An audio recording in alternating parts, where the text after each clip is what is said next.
Over all اگر دیکھا جائے جو 4 ماہ کے فگرز ہیں اس میں آپ کی جو ایکسپورٹس ہیں اس میں صرف 0.7% انکریز ہے اور آپ کی جو امپورٹس ہیں اس میں کمی ہے.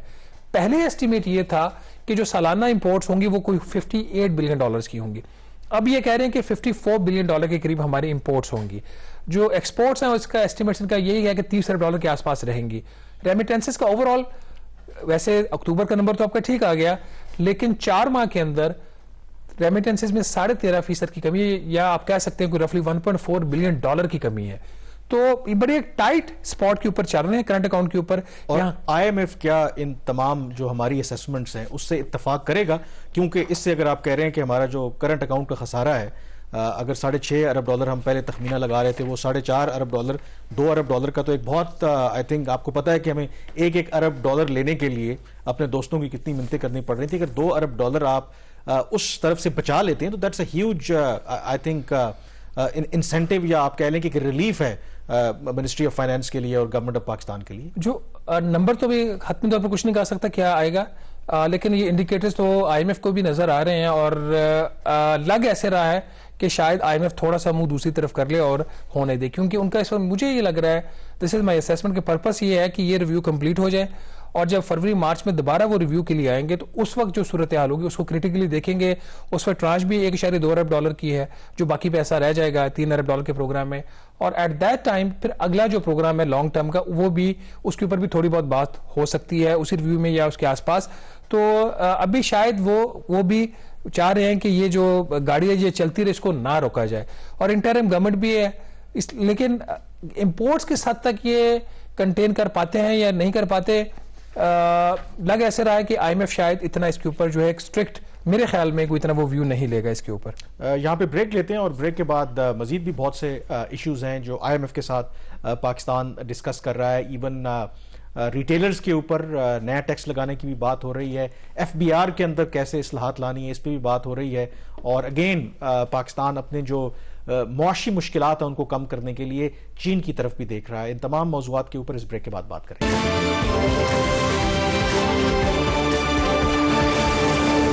بریک کے بعد ایک دفعہ پھر آپ کو خوش آمدید کہتے ہیں. ہم بات کر رہے ہیں کہ پاکستان اور آئی ایم ایف کے درمیان مذاکرات جو ہیں وہ کروشل مرحلے میں داخل ہو گئے ہیں, اور توقع یہی کی جا رہی ہے پاکستانی حکام کی طرف سے کہ جب یہ مذاکرات ختم ہوں گے تو منطقی انجام تک پہنچیں گے اور سٹاف لیول اگریمنٹ پاکستان اور آئی ایم ایف کے درمیان ہو جائے گا. اب شہباز, جب ایکسٹرنل فائنینسنگ کی بات کریں, دو کہ پاکستان ہوپ فل تو ہے کہ جو ہمارا کرنٹ اکاؤنٹ کا خسارہ ہے وہ اس مالی سال $2 ارب کم ہوگا, تو یقینی طور پر ایک ریلیف تو ہے, but still we need another $4.5 billion. تو اس کے لیے کیا حکومت پاکستان نے آئی ایم ایف کے ساتھ ایسا پلان شیئر کیا ہے کہ وہ جو فائنینسنگ گیپ ہے ہم کہاں سے پورا کرنے جا رہے ہیں؟ اس میں 2 چیزیں ہیں جس کے اوپر یہ بیٹ کر رہے ہیں. نمبر 1, چائنا سے ان کا خیال ہے کوئی $600 ملین کا 2 کمرشل لونز جو ہیں ان کی آئی سی بی سی اور بینک آف چائنا 2 بینکس ہیں وہاں سے ان کو مل جائے گا. لیکن میری انفارمیشن یہ ہے کہ وہ والا لون بھی سٹاف لیول ایگریمنٹ کے بعد اس کے اوپر چیزیں جو ایڈوانس سٹیج کے اوپر جائیں گی. اس میں دونوں سائڈ اس سٹیج کے اوپر اس کے اوپر بات کر رہی ہیں اور جو چیزیں ابھی سارٹ آؤٹ ہو رہی ہیں. لیکن صرف $600 ملین سے مسئلہ حل نہیں ہوگا. This will be an important support to Pakistan, اور خاص طور پر کافی لمبے عرصے کے بعد یہ ایڈیشنل پیسہ آ رہا ہے کیونکہ جو کمرشل بینکس ہیں وہ اس وقت پاکستان کو قرضہ دینے کے لیے تیار نہیں ہے, فورن کمرشل بینکس. اس کی وجہ یہ کہ جو کریڈٹ ریٹنگ ہے پاکستان کی وہ بہت لو ہے, اور ایک یہ چیز, دوسرا انٹرسٹ ریٹس بہت ہائی ہو گئے ہیں. تو اب ایک ایکسپیکٹیشن یہ بھی کہ گلوبلی اگر آپ کی انٹرسٹ ریٹس کی انوائرمنٹ بہتر ہوتی ہے اور اگر سٹاف لیول ایگریمنٹ ہو جاتا ہے تو ایک پاکستان کا یہ خیال ہے جو انہوں نے آئی ایم ایف کو بھی بتایا کہ اگر سٹاف لیول ایگریمنٹ ہو جاتا ہے تو ان کی ایکسپیکٹیشن یہ ہے کہ جو تینوں انٹرنیشنل کریڈٹ ریٹنگ ایجنسیز ہیں وہ اگر پاکستان کی ریٹنگ کو امپروو بھی نہیں کرتی تو کم سے کم جو آؤٹ لک ہے اس کو چینج کر دیں گے, جس سے ان کو کافی سپورٹ مل جائے گی. کیا یہ ہو سکتا ہے, کیا یہ نہیں ہوگا, یہ دیکھنے والی بات ہے, کیونکہ یہی والی بات جو تھی وزارت خزانہ انہوں نے جون میں بھی کی تھی, اس کے بعد بھی کی تھی کہ نہیں جب آئی ایم ایف کا نیا پروگرام ہو جائے تو اس کے بعد ہمیں فورن کمرشل بینکس پیسے دے دیں گے. وہ ہو نہیں رہا ہے. صرف چائنا ہی ایک ایسا ملک ہے جو اس سٹیج کے اوپر سامنے آ رہا ہے اور ان کو پیسے دینے کے لیے تیار ہے. کریڈٹ ریٹنگز میں صرف یہ ایک ڈٹرمننگ فیکٹر تو ہو سکتا ہے, لیکن انہوں نے یہ بھی دیکھنا کہ پاکستان کی ری پیمنٹ کیپیسٹی کتنی ہے اور کیونکہ یہ کوئی چھوٹی چیز نہیں ہوتی, جب آپ کی ریٹنگ امپروو ہو جاتی ہے تو وہ اس چیز کو بھی وائبل بنا دے گی کہ جو یورو بانڈ ہے وہ پاکستان فلوٹ کر سکتا ہے $1.5 ارب کا. تو without rating improvement, without major support from the IMF and the world bank, euro bond کرنا بھی ان کے لیے آسان نہیں ہوگا. Interest rate will be a very important factor, اور مجھے لگ نہیں رہا کہ یہ جو کیئر ٹیکرز ہیں یہ یورو بانڈ بھی فلوٹ کر سکتے ہیں. میری انفارمیشن یہ ہے کہ انہوں نے گرین بانڈز فلوٹ کرنے کی بات کی تھی, لیکن وہاں پہ بھی کاسٹ کا کوئی خاص ڈفرنس نہیں آ رہا. تو ان کی آ جا کے جو چیز رہ جاتی ہے وہ ان کی رہ جاتی ہے اس کے اوپر امپورٹس کو کب کرو جس حد تک آپ کر سکتے ہو, پیسہ باہر سے ان کو بڑی مشکل سے مل رہا ہے. ایک اور انہوں نے کوشش کی تھی, چین سے ہم نے پہلے کوئی $4 ارب کا قرضہ لیا ہوا ہے سیف ڈپازٹ میں, ان کا جو state administration of foreign exchange ہے انہوں نے پیسہ پلیس کیا ہوا ہے اسٹیٹ بینک آف پاکستان کے پاس. تو ان کی کوشش تھی کہ وہ جو سیف ڈپازٹس ہیں اس میں کچھ اضافہ ہو جائے. وہاں پہ ان کو فی الحال کوئی ایز سچ کوئی سکسیس نہیں ملی. یاد رہے نومبر آ چکا ہے, اگلے مہینے پاکستان نے سعودی عرب کا $2 ارب کا قرضہ بھی واپس کرنا ہے. وہ ہماری ایکسپیکٹیشن یہ ہے کہ وہ جو سعودی عربیہ اس کو ریسکیجول کر دے گا. اب $2 ارب وہ ایک ابھی مزید بھی ان کے $2 ارب ہیں, لیکن یہ والا جو $2 ارب ہے یہ پچھلے سال والا ہے. تو یہ رول اوور کی ایکسپیکٹیشن ان کی ہیں, اور IMF کو یہ بتایا گیا کہ یہ رول اوور ہو جائے گا. اور مجھے ذرا نے یہ بتایا کہ اس حوالے سے انہوں نے فارملی جو بھی انہوں نے لکھنا تھا اسٹیٹ بینک آف پاکستان نے to the Saudi Arabian authorities, انہوں نے اس کے اوپر بات چیت شروع کر دی. اور as a result of that جو اوور آل جو پاکستان ایکسپیکٹ کر رہا ہے کہ ان کے سال کے رول اوورز ہوں گے وہ کوئی $12.5 ارب کے قریب ہو جائیں گے. ہوتا ہے نہیں ہوتا اس میں کون سا وہ بات کی بات ہے, but credit rating will be important factor. اس کے ساتھ ہی کامران اس میں ایک اور بھی چیز تھی جو IMF کے ساتھ بات چل رہی ہے, گروتھ, اکنامک گروتھ اور مہنگائی. یہ دو امپورٹنٹ ایشوز ہیں کیونکہ یہ ڈٹرمن کریں گے کہ پاکستان کا جو فیوچر آؤٹ لک ہے کیسا ہے اگر الیکشن ہو بھی جاتے ہیں. اس سال کی جو انہوں نے اسیسمنٹ دی ہے وزارت خزانہ نے IMF کو, ہدف تو ہمارا سرکاری طور پر جو ٹارگیٹ ہے وہ 3.5% کا ہے. تو ان کی ایکسپیکٹیشن یہ ہے کہ 3 سے 3.5% اکنامک گروتھ یہ اچیو کر لیں گے اس مالی سال میں. کہاں سے ان کی ایکسپیکٹیشنز آ رہی ہیں کہ ان کا خیال ہے کہ کاٹن کی فصل اچھی ہوئی ہے, چاول کی فصل اچھی ہوئی ہے, کچھ اور جو مائنر کراپس ہیں اس میں بہتری آئی ہے, جو لارج اسکیل مینوفیکچرنگ ہے ان کا بھی یہ خیال ہے کہ اگست آنورڈز اس میں بہتری آنا شروع ہو جائے گی. ابھی تک وہ جو ان کا کوئی اوور آل نیگیٹو ہے اس ٹرینڈ اس کا. اور تیسری سروسز میں بھی چونکہ بینک سیکٹر کا پروفٹ بہت زیادہ ہے, کچھ اور بھی چیزیں جس کی ان کی آن بیسس آف دیٹ یہ کہہ رہے ہیں کہ اب گروتھ آ جائے. بٹ ایک اس کے اندر کیچ ہے, ابھی انہوں نے IMF کو بتایا کہ پاکستان جو ہے کافی عرصے کے بعد دوبارہ سے ماہی بنیادوں کے اوپر GDP گروتھ نمبر اناؤنس کرنے جا رہا ہے. یہ بھی IMF ہی کی شرط ہے. پہلے ہم سالانہ بنیاد پر اینول آپ کا گروتھ ریٹ آتا ہے. تو اس مہینے ایک میٹنگ ہونے جا رہی ہے نیشنل اکاؤنٹس کمیٹی کی جس میں کوارٹرلی GDP گروتھ کے فگرز اناؤنس ہوں گے جولائی سپٹمبر کے پیریڈ کے. تو ایک وہ جو جا کے مئی جون میں آپ کہتے ہیں کہ کیا گروتھ ریٹ, یہ پریکٹس کب سے ہم نے ختم کر دی تھی؟ یہ 2013 میں غالباً سٹارٹ ایک ہی دفعہ سٹارٹ لیا تھا. اچھا, اس وقت اسحاق ڈار صاحب وزیر خزانہ تھے, انہوں نے بھی جولائی سپٹمبر کے کوارٹر کے گروتھ ریٹ اراؤنڈ 5% آیا تھا تو وہ انہوں نے اناؤنس کیا تھا. لیکن پھر جب اکتوبر دسمبر کا پیریڈ آیا تو اس میں ایک ڈپ آئی, وہ جو گروتھ ریٹ 5 تھا وہ اس سے نیچے چلا گیا, تو پھر وہاں سے انہوں نے ڈسکنٹینیو کر دیا تھا. مطلب پولیٹیکلی اگر تو گروتھ ہو رہی ہو تو آبویسلی کوئی بھی جو پولیٹیکل گورنمنٹ ہے اس کے لیے آسان ہوتا ہے, دیکھیں جی گرو کر رہے ہیں. لیکن اگر نیگیٹو سائڈ پہ ہے تو پھر کیونکہ ہر چند مہینے کے بعد آبویسلی پھر ایک خبر بنتی ہے. But I think for the sake of transparency جو حقیقت ہے وہ حقیقت ہے. آئی تھنک لیکن اس کے اندر جو دوسری چیز امپورٹنٹ ہے, جو PDM نے اپنے دور میں ایک کلیم کیا تھا کہ GDP گروتھ ریٹ پچھلے مالی سال میں 0.3% تھا, وہ نمبر بھی ریوائز ہونے جا رہا ہے. نہ صرف وہ جولائی سپٹمبر کا کوارٹرلی گروتھ نمبر دیں گے, جو پچھلے مالی سال کا گروتھ ایسٹیمیٹ ہے اس کو بھی یہ ریوائز کر دیں گے. تو ایکسپیکٹیشن یہ ہے کہ وہ بھی منفی ہوگا. تو یہ this will be an important thing. When it comes to inflation, government hopeful ہے کہ جو انہوں نے ٹارگیٹ سیٹ کیا ہے مہنگائی کا 21%, دے بلیو کہ وہ اس کو اچیو کر لیں گے. Do you think this is realistic assessment? دیکھیے پہلے 4 ماہ میں ایوریج انفلیشن ریٹ ہے 28.5%, اور جو اکتوبر کی ریڈنگ آئی ہے وہ 26.9% آئی ہے. جو پیس آف انکریز ان پرائسز ہے وہ کافی حد تک سلو ڈاؤن تو ہو رہا ہے. اب ان کی جو بیٹس ہیں وہ کیا ہے, کیونکہ پچھلے مالی سال میں جو ہاف تھا جنوری جون والا اس میں انفلیشن ریٹ بہت ہائی چلے گئے تھے, 38% ہائیسٹ ریٹ گیا تھا مئی کے اندر, اور اس سے پہلے بھی اس کے آس پاس نمبر چل رہے تھے. چونکہ بیس زیادہ ہے, پیچھے بیس بڑی ہوگی تو اس کی وجہ اس سال جو بھی انکریز آئے گا اس کا پرسنٹیج ٹرمز میں اس کا امپیکٹ کم آئے گا, حالانکہ مہنگائی ابھی بھی بڑھ رہی ہے. تو وٹ دے آر ایکسپیکٹنگ کہ نومبر میں تو شاید کوئی میجر ڈپ نہیں آئے گا انفلیشن ریٹ کے اندر. دسمبر اور خاص طور پر جنوری آنورڈز چونکہ بیس جہاں پہ انکریز ہو جائے گی تو پھر ان کا یہ خیال ہے کہ بیس بڑھنے کی وجہ سے اس کے اندر جو مہنگائی کی شرح ہے جو ناظرین IMF کو بتایا گیا ہے وہ تو انہوں نے بتایا ہے کہ 20 سے 22% کے قریب انفلیشن ریٹ اس سال رہنے کی ایکسپیکٹیشن ہے، اور IMF کی جو اسیسمنٹ جولائی میں تھی وہ تقریباً 26% تھی.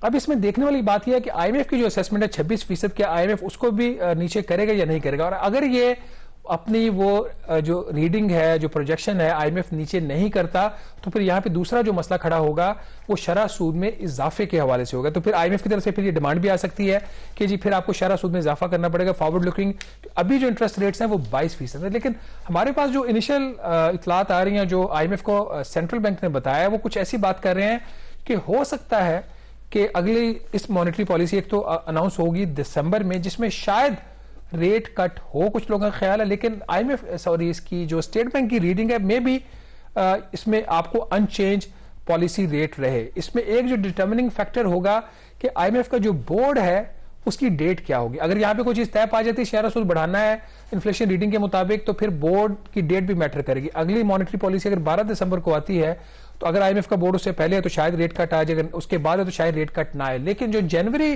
کی مانیٹری پالیسی ہوگی اس میں پھر شاید جو ہے اسٹیٹ بینک وہ شرح سود میں کمی کر دے. تو کامران یہ ایک اس کے اندر ایک امپورٹنٹ فیکٹر ہوگا کہ اب انفلیشن کی ریٹنگ چونکہ بیس ہائی ہو جائے گی اس کا امپیکٹ آ جائے گا کم. اچھا ایک اور بھی اس کے اندر وجہ ہے جس کو دیکھنے کی ضرورت ہے کہ شرح سود کیوں اب اسٹیٹ بینک کو آگے کم کرنی پڑے گی، اور اس کا جو امپیکٹ ڈیٹ سروسنگ کے اوپر اس کو سائڈ پہ کر دیں. اگلا جب IMF پروگرام آئے گا تو اس میں کیا ہوتا ہے، یہ جو ان کی ایک ریسیپی ہوتی ہے اس میں شرح سود میں اضافہ کرنا بھی ہوتا ہے. اس وقت شاید وہ آپ سے شرح سود میں اضافہ کریں تو آپ پہلے ہی ایک 22% کی ہائیسٹ لیول پہ پہنچے ہو، تو اگر ابھی اس کو 5-6% آپ کم کرنے کی کوشش کریں یا 4% بھی کریں over a period of time تو بائی دا ٹائم جب آپ نیکسٹ پروگرام جائیں گے تو آپ کے پاس اسپیس ہوگی اس کو کرنے کے لیے بڑھانے کے لیے. یہاں پہ بریک لیں گے اور بریک کے بعد بات کریں گے کہ پاکستان نے IMF کو ایک پلان ان کے ساتھ شیئر کیا ہے کہ کیسے جو ہمارا ریٹیل سیکٹر ہے، ظاہر ہے آپ کو پتا ہے کہ ریٹیل اور ہول سیل سیکٹر کی بات کریں تو معیشت میں ان کا جو کنٹریبیوشن ہے وہ 19% ہے، لیکن جو ٹیکس کی بات کریں تو لیس دین 1% ہے. تو حکومت پاکستان نے ایک نیا پروپوزل ان کے ساتھ شیئر کیا ہے کہ کیسے ریٹیلرز جو ہیں ان پر مزید ٹیکس لگایا جائے. اس کی کیا تفصیلات ہیں بریک کے بعد اس پہ بات کریں گے.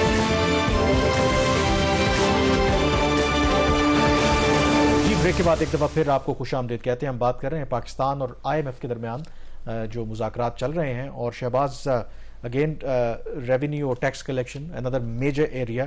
اب اس میں جو پاکستان نے IMF کو یہ انڈیکیشن دی ہے یا پلان شیئر کیا ہے کہ فرام نیکسٹ ایئر یعنی کہ 1 جنوری 2024 جو ہمارا ریٹیل سیکٹر ہے اس کے اوپر ہم انڈیکیٹو انکم بیسڈ ٹیکس لگانے جا رہے ہیں. سب سے پہلے یہ انڈیکیٹو انکم بیسڈ کیا ٹیکس ہے، مطلب کیسے، اس کو ذرا اگر وضاحت کر دیں. دیکھیں جو ریٹیلرز کے حوالے سے ہمیشہ ہی ہر حکومت کے اوپر دباؤ رہا ہے کہ یہ ٹیکس نیٹ میں نہیں ہے، اور سیاسی وجوہات کی بنیادوں کے اوپر ان کو ٹیکس نیٹ سے باہر رکھا جاتا ہے. ان کے پاس شٹر ڈاؤن پاور ہے جس کا استعمال جنرل مشرف کے خلاف بھی کیا، انہوں نے باقی پولیٹیکل پارٹیز کے اگینسٹ بھی کیا، ایون کہ عمران خان صاحب کی گورنمنٹ نے ان کے ساتھ ایگریمنٹ کیا، کمپرومائز کیا. نواز شریف صاحب کی جو حکومتیں ہیں وہ تو اس میں بدنام ہے نا تاجروں کے حوالے سے، کیونکہ کہا جاتا ہے یہ ٹریڈیشنل ووٹ بینک ہے، وہ تو کمپرومائز کرتے ہی. ریالٹی ہے چونکہ آپ نے یہ بات کی جو PDM کی حکومت میں جب مفتاح اسماعیل فائنانس منسٹر تھے، جب یہ بجلی کے بلوں میں ان کے اوپر ٹیکس لگایا گیا تو مجھے اچھی طرح سے یاد ہے کہ جب شکایات موصول ہوئیں جو ٹریڈیشنلی PMLN کا ووٹ بینک ہے، تو مجھے اچھی طرح سے یاد ہے جو PMLN کی لیڈر ہیں مریم نواز، انہوں نے باقاعدہ طور پر ٹویٹر کے اوپر مفتاح اسماعیل کو ٹیگ کر کے کہا کہ جی اس مسئلے کا حل نکالیں، اور بعد میں پھر وہ ٹیکس ختم ہو گیا تھا. اور انہوں نے لاء کے اندر ایک پاور لے لی تھی کہ فیوچر میں اگر کوئی اس طرح کا یہ ٹیکس لگانا چاہیں تو یہ لگا سکتے ہیں. لیکن چونکہ PDM کی حکومت میں اتنی جان نہیں تھی کہ تاجروں کے سامنے کھڑے ہو سکے تو وہ ٹیکس دوبارہ لگا نہیں. بلکہ ایک دن میں FBR میں گیا تو دو بڑے ان کے سینئر ان کے جو ریپریزنٹیٹیوز ہیں ٹریڈرز کے، ایک لاہور سے اور ایک اسلام آباد سے، تو وہاں پہ وہ جا رہے تھے چیئرمین FBR سے ملنے. تو میں نے کہا کیا موڈ ہے؟ انہوں نے کہا جی موڈ کچھ بھی ہو ہم ٹیکس نہیں لگنے دیں گے. تو وہ دے ور سکسیسفل، لگنے نہیں دیا. ابھی آپ نے کہا کہ یہ کیا پلان ہے اور انڈیکیٹو انکم بیس کیا چیز ہے؟ کہا جاتا ہے کہ 40 سے 50 لاکھ تاجر ہیں، دکانیں ہیں پاکستان میں. یہ ایک ایسٹیمیٹس اور بیسڈ یہ ایسٹیمیٹس اس چیز کے اوپر ہے کہ جو ان شاپس کے اوپر بجلی کے جو کنیکشن لگے ہوئے ہیں اور گیس کے کنیکشن لگے ہوئے اس کی بیس کے اوپر یہ نمبر لیا جاتا ہے. لیکن ویری فیو تھاؤزینڈس جو ہیں وہ اپنا جو ریٹرن فائل کرتے ہیں یہ ٹیکس پے کرتے ہیں. تو اب حکومت کے پاس یا ایف بی آر کے پاس ایسا کوئی ڈیٹا نہیں ہے جس سے ان کی انکم کی اسیسمنٹ ہو سکے. ریٹرنز یہ لوگ فائل نہیں کرتے, نیٹ میں یہ آنا نہیں چاہتے. ان کو اگر کہیں پہ ایف بی آر کوئی ایکشن لیتا ہے تو ان کے جو حمایتی ہیں, ان کے جو ریپرزینٹیٹیوز ہیں, وہ سینٹ میں بیٹھے ہوں, وہ نیشنل اسمبلی میں بیٹھے ہوں, وہ چیخنے چلانا شروع کر دیتے ہیں. یونینز ہیں اور یونینز ہیں, اسلام آباد میں بیٹھے ہوئے ہیں, اگر آپ کسی ایک تاجر کے خلاف کوئی ایکشن لیں گے, ایف آئی آر ہوگی تو وہ سارا وہ مارکیٹ جو ہے بند کر, شٹر ڈاؤن کی جو پاور ہے اس کو یہ استعمال کرتے ہیں. تو چونکہ ان کے پاس کوئی ایسا اسیسمنٹ نہیں ہے ان کی انکم لیولز کیا ہیں, جو ایک وہ کبھی بات کہی جاتی تھی کہ ایکسپینڈیچر پیٹرن سے آپ کسی کی کنزمپشن سے آپ اندازہ لگا سکتے ہو کتنی انکم ارن کرتا ہے. یہ ساری باتیں ہی ہیں, آج تک یہ ایسا کچھ کر نہیں سکے. تو اب ایف بی آر کے پاس ایک ٹول ہے جسے کچھ ان کو اسیسمنٹ ہو سکتی ہے. پراپرٹی کے ویلیویشن کے ٹیبلز ہیں وہ ایشو ہوئے ہیں مختلف شہروں کے, 2 درجن سے زائد شہروں کے, جہاں سے جو ود ہولڈنگ ٹیکسز ہے ریئل اسٹیٹ کی ٹرانزیکشن کے اوپر, پراپرٹی ویلیو کے اوپر یہ لوگ وہاں سے لیتے ہیں. تو پلان یہ ہے کہ جو شاپس ہیں ان کو 2 چیزوں پہ اسیس کیا جائے گا کہ وہ کس ایریا میں ہے. اگر آپ کی کسی پوش مارکیٹ میں آپ کی شاپ ہے تو ڈیفینیٹلی آپ کا رینٹ زیادہ ہوگا. اگر آپ کی رینٹل آپ کی جو آپ کی رینٹ اگر آپ کا زیادہ ہے وہ آپ کا ٹیکس زیادہ ہوگا. پھر اس کا ٹیکس زیادہ آپ کی آمدن زیادہ ہوگی تو پھر آپ کو ٹیکس زیادہ آپ کو دینا پڑے گا. اور دوسرا اس کی جو لوکیشن ہے. تو یہ 2 چیزوں کی بیس کے اوپر ایک انڈیکیٹو انکم کی بنیاد پہ اگر اسلام آباد میں بلو ایریا کو لے لیں تو بلو ایریا کا جو ٹیکس ہوگا ریٹ وہ ڈفرنٹ, اور یہ فکس ٹیکس ہوگا. اور جو اپر مارکیٹ ہوگی یا کوئی دوسری مارکیٹ ہوگی اس کا ریٹ ریلیٹیولی کم ہوگا. بٹ اس پہ ابھی تک جو فیصلہ نہیں ہوا وہ یہ کہ یہ جو across Pakistan at a time آپ نے ٹیکس لگا دینا ہے, یا یہ کہ ابھی چند بڑے شہروں سے اس کا آغاز کیا جائے گا اور اس کے بعد ہی پھر یہ جو ٹیکس ہے وہ لگایا جائے. لیکن اگر میرا اس میں یہ خیال ہے کہ ایف بی آر یہ جو اگر سوچ رہا ہے کہ وہ 3-4 بڑے شہروں سے لگا کے اور وہاں سے ریئیکشن دکھے تو یہ نہ کرے, اکراس دا بورڈ ایک ہی دفعہ چلے ہیں. یہ ان کی اپروچ ٹھیک ہے کہ جو جہاں پہ انکم لیولز کم ہے, دکانوں کے جو کرائے کم ہے, وہاں اگر آپ سلیکٹیو اپروچ کریں گے تو آپ کو پتہ ہے یہ عدالتوں میں چلے جائیں گے کہ یہ ڈسکریمنیشن ہے. تو بہتر یہ ہے کہ یہ اس کے اوپر چلے جائیں, تو یہ ان کے لیے بہتر ہوگا. دوسرا کوئکلی یہ چیز بتائیں کہ اس میں ایک اور بھی اگین اصلاحات کی بات کرتے ہیں ایف بی آر کے اندر, تو جو اس کی آپریشنل سائڈ ہے اور جو پالیسی سائڈ ہے اس کو الگ کرنے کی بات ہو رہی. اس حوالے سے بھی جو نگران وزیر خزانہ ہیں انہوں نے کوئی پلان پیش کیا ہے IMF کے سامنے, تو کوئکلی وہ کیا چیز ہے؟ یہ بیسکلی 2019 میں بھی ایک فیصلہ ہوا تھا. فیصلہ یہ تھا اس وقت کی 18 میں, بلکہ جو کابینہ عمران خان کی جو پالیسی میٹرز ہیں وہ ایف بی آر سے سیپریٹ کر کے فائنانس ڈویژن میں وہ ان کے حوالے کر دیے جائیں گے.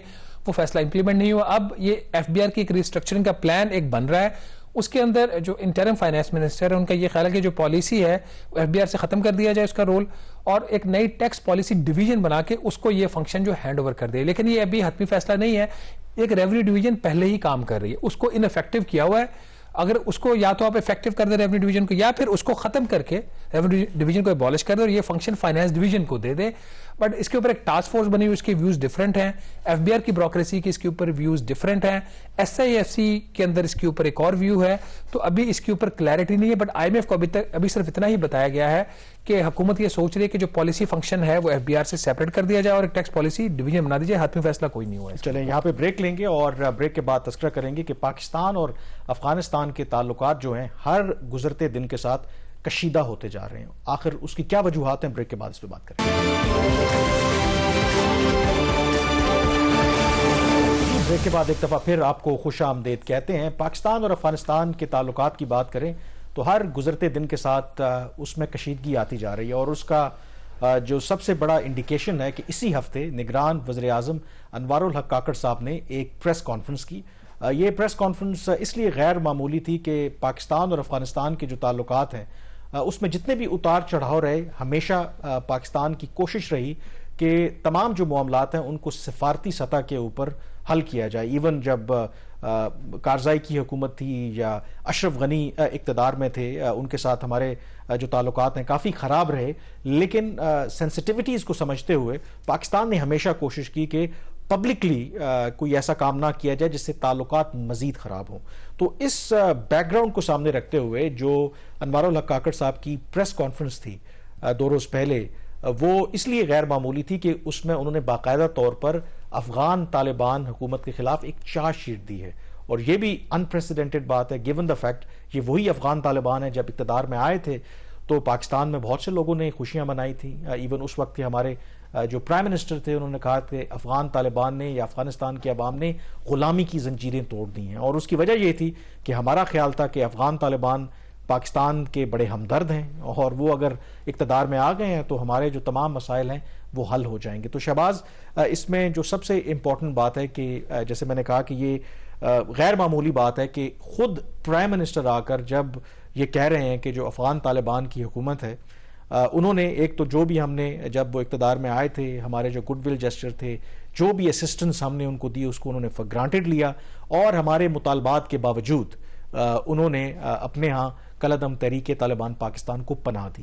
اور اسی پریس کانفرنس کے اندر انہوں نے میری ایک پرانی خبر کی بھی تصدیق کر دی کہ انہوں نے یہ کہا کہ پاکستان نے واضح طور پر فروری میں اس سال جب پی ڈی ایم کی حکومت تھی، وزیر دفاع تھے خواجہ آصف، ان کے ساتھ آئی ایس آئی کے سربراہ وہ بھی وہاں پہ گئے تھے، کہ وہاں پر افغان طالبان کی حکومت کو ایک واضح چوائس دی گئی تھی کہ آپ انتخاب کر لیں کہ آپ نے ٹی ٹی پی کا ساتھ دینا ہے یا پھر پاکستان کا ساتھ دینا ہے۔ تو فروری کے بعد آج تک پھر انہوں نے یہ بھی نمبرز بھی دیے کہ جب سے افغان طالبان اقتدار میں آئے ہیں پاکستان میں دہشت گردی کے واقعات میں 60% اضافہ ہوا ہے، خود کش حملوں میں 500% اضافہ ہوا ہے۔ تو مطلب یہ ہے کہ ان نمبرز کو اگر آپ سامنے رکھیں تو اٹ از کلیئر کہ ہم نے اگر افغان طالبان کو یہ چوائس دی بھی تھی تو لگتا یہ ہے کہ انہوں نے ٹی ٹی پی کو ترجیح دی ہے اپیرنٹلی اوور پاکستان۔ دیکھیں، وہ افغانستان ایک اور اسٹرنگتھ سے بات کرتا ہے، وہ دنیا کی 2 سپر پاورز کو وہ ڈیفیٹ کر چکے ہیں، اور ہماری پوزیشن اس میں ڈیفرنٹ ہے۔ ہمارا یہ لیکن ہماری مدد کے ساتھ کر چکے ہیں، یہ بھی کچھ چیزیں جو پہلا سوویت یونین کو انہوں نے ڈیفیٹ کیا تھا، پوری دنیا کا جو سی آئی اے، آئی ایس آئی، پوری مغرب تھا، کیونکہ اس وقت تو کمیونزم کو آپ نے ڈیفیٹ کرنا تھا، پیسہ بھی دیا، اسلحہ بھی دیا، سو کالڈ افغان جہاد۔ پھر ایون آفٹر 9/11 کی اگر آپ بات کر لیں، پاکستان کے اوپر الزام لگتا ہے کہ ہم نے افغان طالبان کی لیڈرشپ کو پناہ دی، کوئٹہ شورا، باقی اگر ہم یہ نہ کرتے تو شاید آج افغان طالبان دوبارہ اقتدار میں نہ آتے۔ تو اس میں پاکستان کا بھی کہیں نہ کہیں کنٹریبیوشن ہے۔ وہ جو رول تھا وہ ختم ہو چکا ہے۔ اب ہر ملک کے اندر جو اس وقت لیڈرشپ ہے وہ نہیں ہے جو کبھی ہم لوگوں کے ساتھ ڈیل کرتے تھے، ہمارے ملٹری اسٹیبلشمنٹ کے ساتھ یا پولیٹیکل لیڈرشپ کے ساتھ۔ بٹ جو پرائم منسٹر کی جو پریس کانفرنس تھی وہ تھوڑی سی میرے لیے ان یوزل تھی۔ وہ جو اسٹیٹمنٹ، ریٹن اسٹیٹمنٹ غالباً وہ پڑھ رہے تھے، اب ریٹن اسٹیٹمنٹ تھی، اس کے اندر جو چوائس آف ورڈز تھی وہ probably press secretary to the prime minister کی نہیں تھی۔ وہ جو لینگویج انہوں نے استعمال کی تھی وہ نارملی اس طرح کی جو لینگویج ہے وہ پریس سیکرٹری ریکمینڈ نہیں کرتی، یا تو انہوں نے ویٹ نہیں کروائی ان سے پریس سیکرٹری سے، یعنی مجھے اور دفتر خارجہ بھی ریکمینڈ نہیں کرتا، یہ بھی میں آپ کو اچھا دفتر خارجہ بھی ریکمینڈ نہیں کرتا۔ تو پرائم منسٹر کا اس طرح کی اسٹیٹمنٹ آ کے دینا وہ تھوڑا سا پھر جب اتنے زیادہ چیزوں کو اتنے ہائیسٹ لیول سے آپ ایسکیلیٹ کر دیتے ہیں نا، وہاں سے پھر واپسی مشکل ہو جاتی ہے۔ But having said that, in prime minister کی بات بالکل ٹھیک ہے کہ ایز اے سوورن اسٹیٹ ہمارا یہ پاکستان کا رائٹ ہے کہ اپنے ڈیفینس میں وہ جو چیزیں کرنا چاہے اور جو ٹھیک سمجھتا ہے وہ کرے۔ جو آپ نے بھی بات کی کہ آپ کو ان کو چوائس دی گئی، انہوں نے چوائس یہ لی کہ وہ پاکستان کا راستہ نہیں لیں گے، وہ دوسرا راستہ لیں گے۔ اب پاکستان کا اختیار ہے جو پاکستان نے امپلیمنٹ کرنا شروع کر دیا، جب انہوں نے اکنامک سینکشنز تو نہیں ڈائریکٹلی لگائی، بٹ جو ان کی جو ٹرانزٹ ٹریڈ تھی اس کو انہوں نے ٹائٹن کیا۔ تو ہم نے اس وقت یہی لفظ استعمال کیا تھا کہ ایز اے اکنامک لیوریج جو پاکستان کے ہینڈ میں اس کو استعمال کیا جا رہا ہے۔ اب یہاں پہ ایک سوال یہ پیدا ہوتا ہے کہ جو ایک یہ فیصلہ ہے کہ انٹرنیشنل فورا کے اوپر پاکستان جو ہے وہ افغانستان کی انٹرم گورنمنٹ کی سپورٹ نہیں کرے گا، ان کی ایڈوکیسی نہیں کرے گا۔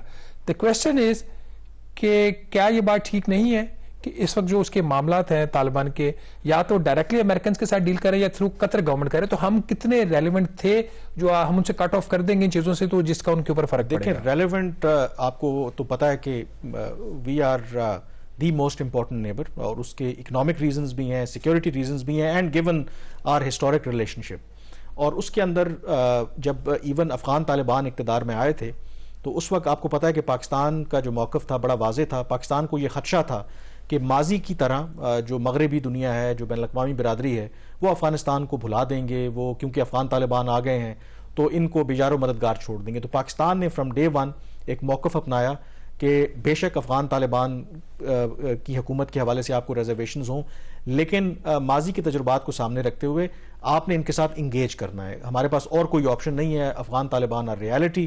پھر پاکستان نے یہ پش بھی کیا کہ جو ان کے اثاثے ہیں، جو $7.5 ارب جو فریز کر دیے تھے امریکہ نے، امریکی بینکوں میں پڑے ہوئے تھے، ان کو بھی آپ ان فریز کریں. پھر پاکستان نے ایون کہ کوشش بھی کی، اور شروع سے ہی چین، روس اور ایران باقی ملکوں کے ساتھ مل کر کہ ایسا گراؤنڈ بنایا جائے کہ ان کو as soon as possible recognition مل جائے.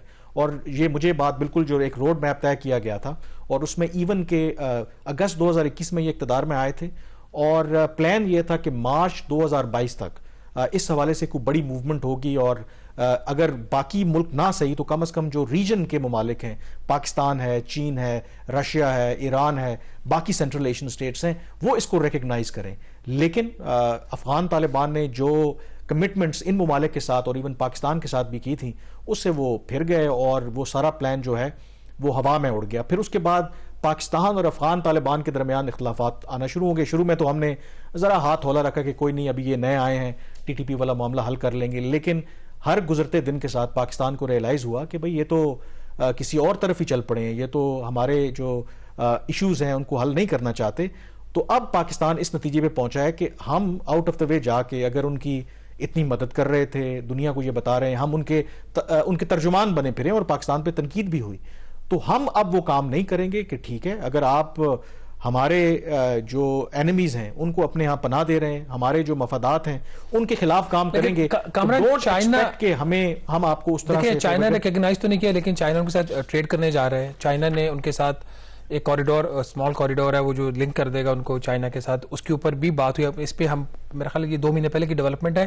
تو ایسا نہیں ہے کہ اگر پاکستان کے ساتھ کام نہیں کرے گا تو دنیا، چین یا روس ان کے ساتھ کام نہیں کرے گا. اپنی ایک لیوریج استعمال کر رہا ہے، اور اس میں آپ نے چین کا ذکر کیا. ایون یہ خبریں بھی آ رہی ہیں کہ شاید امریکہ بھی اس میں بھی آگے چل کے پروگراموں میں بات کریں گے کہ اپنے relationship with Afghan Taliban upgrade کرنا چاہتا ہے. دوسری طرف جو افغان طالبان ہیں دے آر ویری شروڈ.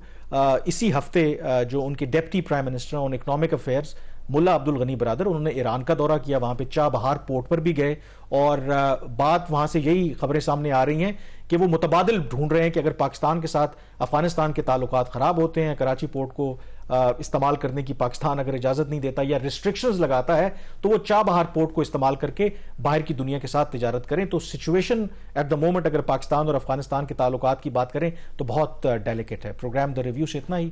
مجھے کامران یوسف اور شہباز رانا کو اجازت دیجیے. اللہ حافظ.